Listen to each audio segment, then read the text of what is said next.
Samantala, kaugnay pa rin ng pagdaan ng bagyong Glenda ay kanya-kanyang diskarte ang mga residente sa Sorsogon para sa pagbangon po ng pananalanta matapos manalanta itong bagyong Glenda. Kakarampot daw kasi dumarating na tulong sa kanila mula sa lokal na pamahalaan.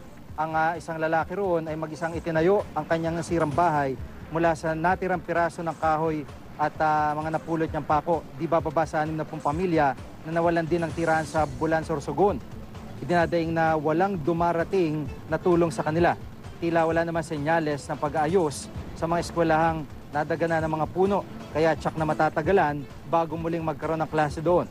Maging ang kanilang kapitolyo, pilay rin ang pagbibigay ng serbisyo. Ilan kasi ang pumapasok na empleyado. Nagkapinsala ang gusali at wala ring kuryente. Pero bago pa dumating si Glenda, may bagyo na rin kinarap. Pamunan ng lalawigan. Suspendido ang gobernador. May sakit din ang vice-gobernador.